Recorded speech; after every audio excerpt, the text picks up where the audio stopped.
deep in the frozen forests of North America, where the trees creak like bones and the cold can bite through skin, there is a story whispered around campfires.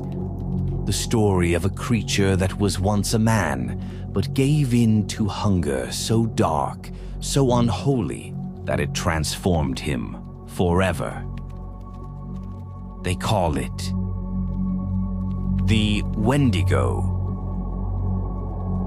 The Algonquian people have told this tale for generations. To them, the Wendigo was never just a campfire monster. It was a warning, a reminder of what hunger and greed can do to the human soul. Imagine the dead of winter hundreds of years ago. The snow is waist deep. The rivers are frozen. Hunting parties return empty-handed, their traps barren. Starvation creeps in like a silent predator.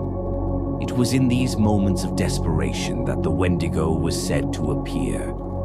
The legend tells of a man, sometimes a hunter, sometimes a wanderer, who gave in to the most forbidden act.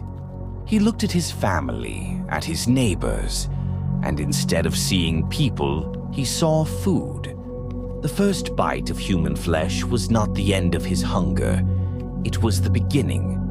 The moment a man tasted human flesh in greed, he was no longer human. His body grew gaunt, skin stretched tight over bone, lips shredded away, exposing bloody teeth. His heart turned to ice. His hunger became endless. He became the Wendigo.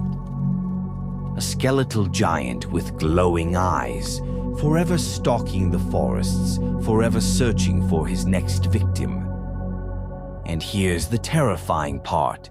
No matter how much it eats, the Wendigo is always starving. This wasn't only a monster to scare children, it reflected real life. For the Algonquian, winters could be brutal. Famine wasn't a myth, it was survival. In times of scarcity, some isolated camps recorded unspeakable acts. In their culture, eating human flesh was the ultimate taboo, a line you could never uncross. The Wendigo was a moral fence. Cross it, and you lose your soul. There are even historical accounts of people claiming to be possessed by this hunger. Missionaries wrote about men during famines confessing to a craving for human flesh. One of the most infamous cases was in the winter of 1878 to 1879 in what is now Alberta, Canada. A Cree man named Swift Runner killed and ate members of his family during a harsh winter. When arrested, he said the Wendigo had driven him to do it. Stories of Wendigo psychosis, an insatiable hunger for human flesh, circulated for years.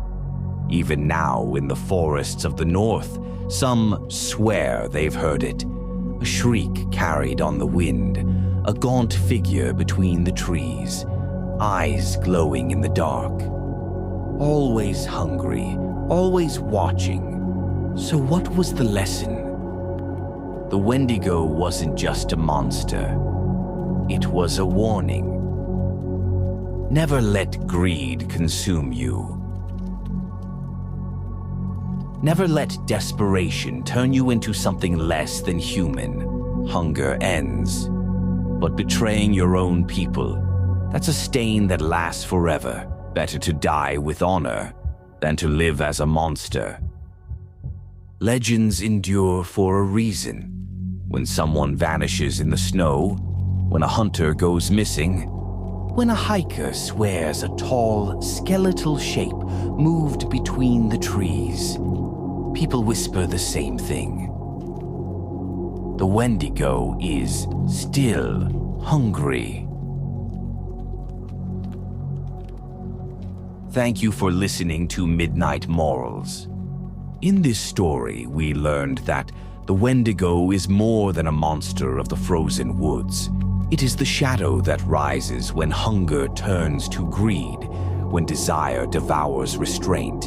It warns us that unchecked consumption, whether of flesh, wealth, or power, will hollow us out until nothing remains but the hunger itself.